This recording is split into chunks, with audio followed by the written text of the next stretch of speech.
குரு வணக்கம், குரு வாழ்க, குருவே சரணம். ஓம் சிவ சிவ ஓம். இப்போது நாம் பார்க்க இருக்கும் பதிவானது வித்யாஸ்தானம் என்னும் 4ஆம் இடத்தில் கல்வி அறிவை பற்றி நாம் தெரிந்து கொள்ளலாம். வாருங்கள். இந்த கல்வி அறிவு மனிதன் சரியான முறையில் சிந்திப்பதற்கும் சரியான முறையில் வாழ்க்கையை நடத்துவதற்கும் கல்வி அறிவு இன்றியமையாததாகின்றது. இந்த கல்வி அறிவை பொதுவாக 4ஆம் இடத்தை கொண்டு கூறுவது வழக்கம். சேலத்திலிருந்து உங்கள் ஆஸ்ட்ரோ ஸ்ரீ பூங்கொடி.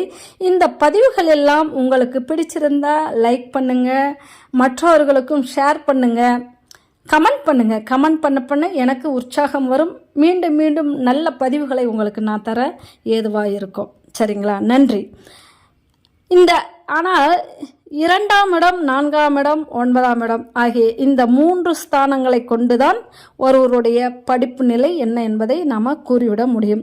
இந்த 3 ஸ்தானங்களும் ஸ்தானாதிபதிகளும் நல்ல நிலையில் இருந்தால் பட்டப்படிப்பு, மேற்பட்டப்படிப்பு, ஆராய்ச்சி முதலான பட்டங்களை பெறுவார்கள் என்றும், நல்ல நிலையில் இல்லை எனில் இவற்றிற்கான பலன் இல்லை என்றும், கிரகங்களினுடைய பலத்திற்கு ஏற்றவாறு பலனை கண்டறிந்து நாம கூறிவிட முடியும். 2ஆம் இடம் ஆரம்ப கல்வியையும், 4ஆம் இடம் மேல்நிலை கல்வியையும், 9ஆம் இடம் ஆராய்ச்சி முதலான கல்வியையும் குறிப்பிடும் ஸ்தானங்களாக கருதப்படுகின்றன. இருப்பினும் இவை அனைத்தையும் 4ஆம் இடத்தை கொண்டே கண்டறிந்தும் நாம கூறிவிட முடியும். 2, 4, 9 ஆகிய இந்த ஸ்தானாதிபதிகள் உச்சம் பெற்றிருந்தாலோ அல்லது உச்சம் பெற்ற கிரகங்கள் இந்த ஸ்தானங்களில் இருந்தாலோ படிப்பு நன்றாக வரும் என்றும், உயர்கல்வியை எல்லாம் பெறுவார்கள் இவர்கள் என்றும் நாம கூறிவிட முடியும். உச்சம் பெற்ற கிரகங்கள் முன்பு கூறிய இடத்தை பார்த்தாலும், அதாவது 2, 4, 9ஆம் இடங்களை பார்த்தாலும் இப்பலன் உண்டு என்றே நாம கூற முடியும். முன்பு கூறிய ஸ்தானாதிபதிகள் நீச்சம் முதலான வகைகளில் பலம் இழந்து இருந்தாலோ, நீச்ச கிரகங்கள் முன்பு கூறிய ஸ்தானங்களில் இருந்தாலோ, நீச்ச கிரகங்கள் முன்பு கூறிய ஸ்தானங்களை பார்த்தாலோ முழுமையான கல்வி இவர்களுக்கு கிடைக்க வகை இருக்காது அல்லது இல்லை என்று நாம கூற முடியும். இப்படிப்பட்ட அமைப்புள்ளவர்களுக்கு கல்வியில் நாட்டம் இருக்காது என்றே நாம கூறிவிட முடியும்.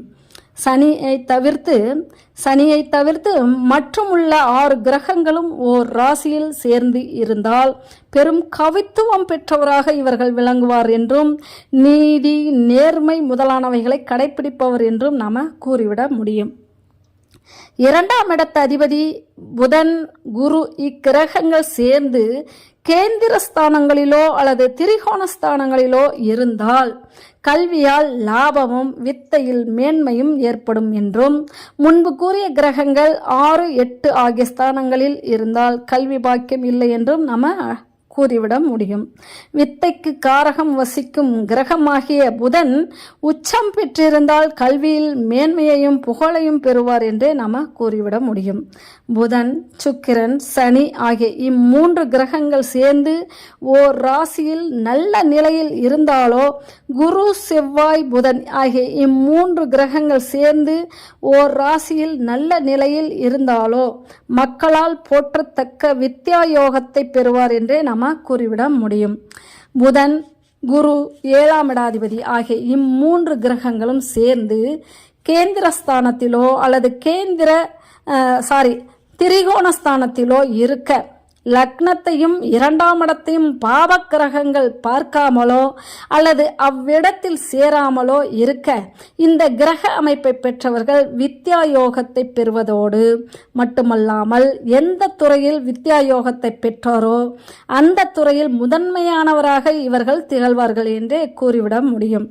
புதன், குரு ஆகிய இவ்விரு கிரகங்களும் சேர்ந்து 9ஆம் இடத்தில் இருந்தாலோ, சந்திரனும் புதனும் 2ஆம் இடத்தில் சேர்ந்து இருந்தாலோ, செவ்வாய், சுக்கிரன், சனி ஆகிய இம்மூன்று கிரகங்களும் உச்சம் முதலான வகைகளில் பலம் பெற்று இருந்தாலோ இவ்வமைப்பை உடையவர்கள் பல்வேறு துறைகளில் தங்களின் திறமையை வெளிப்படுத்தி அதனால் புகழ், செல்வம் முதலானவற்றையும் இவர்கள் பெறுவார்கள். புதன் கேந்திரஸ்தானத்தில் இருக்க 2ஆம் இடாதிபதி உச்சம் பெற்று பெற்றிருக்க, சுக்கிரன் உச்சம் பெற்றிருக்க, 3ஆம் இடத்தில் சுபகிரகங்கள் இருக்க, இந்த அமைப்பை உடையவர்கள் ஜோதிடம் என்கிற கணித சாஸ்திரத்தில் தேர்ந்தவராகவும் புகழ் உடையவராகவும் இவர்கள் விளங்குவார்கள். மேலும் புதன் செவ்வாய் பலம் பெற்றிருந்தாலோ, அதாவது புதன் செவ்வாய் ஆகிய கிரகங்கள் சேர்ந்து இருந்தாலோ, ஒன்றுக்கொன்று பார்த்தாலோ, பலம் பெற்று இருந்தாலோ கணித சாஸ்திரம் நன்கு வரும் என்றும் கணக்கில் இவர் புலி என்றும் நாம் கூறிவிட முடியும். 2ஆம் இடாதிபதி சுக்கிரன் குரு ஆகிய இம்மூன்று கிரகங்களும் உச்சம் பெற்று இருக்க, இதற்கு திரிகோண ராசிகளில் பாப கிரகங்களால் எவ்வித பாதிப்பும் ஏற்படாமல் இருக்க, அதாவது பாப கிரகங்களின் பார்வையோ சேர்க்கையோ இல்லாமல் இருக்க, இந்த அமைப்பை பெற்றவர்கள் தர்க்க சாஸ்திரங்கள் அனைத்தையும் ஆராய்ந்து அறிவார்கள் என்று நம்ம கூறிவிட முடியும். செவ்வாயும் புதனும் சேர்ந்தோ அல்லது பார்த்தோ பலம் பெற்றிருந்தாலும் முன்பு கூறிய தர்க்க சாஸ்திரத்தில் மிகுந்த வல்லமையுடையவராவார்கள் என்று இவர்களை கூறிவிட முடியும். 2ஆம் இடாதிபதி சுக்கிரன் ஆகிய இவ்விரண்டு கிரகங்களும் பலம் பெற்றிருக்கவும், சுக்கிரனை பலம் பெற்ற குரு பார்க்கவும் உள்ள கிரக அமைப்பை பெற்றவர்கள் இலக்கணத்தில் தேர்ந்தவராக இவர்கள் விளங்குவார்கள் என்று கூறிவிட முடியும்.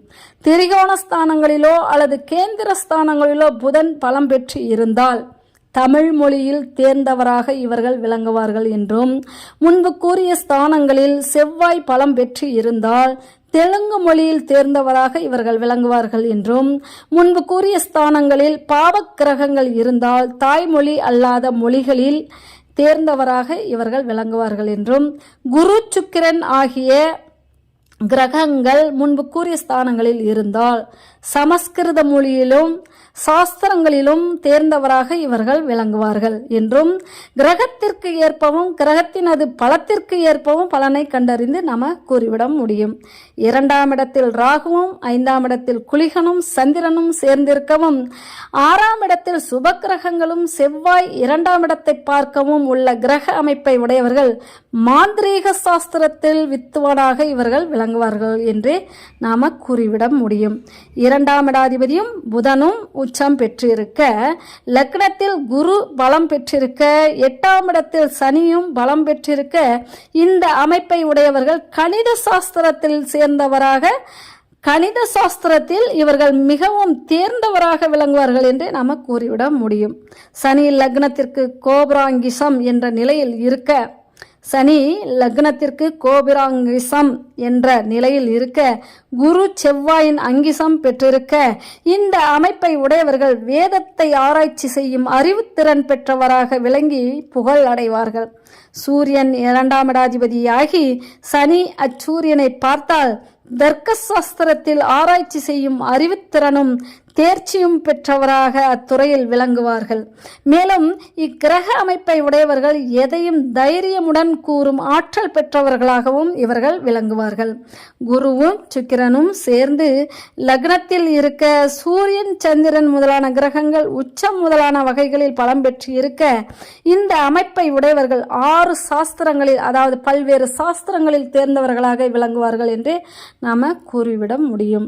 லக்னத்தில் சூரியன் புதன் குரு ஆகிய இக்கிரகங்கள் சேர்ந்து பலம் பெற்று இருந்தால் சாஸ்திரத்தில் தேர்ச்சியும் கீர்த்தியும் மேன்மையும் தன லாபமும் உண்டு அல்லது ஏற்படும் என்றே நாம கூறிவிட முடியும்.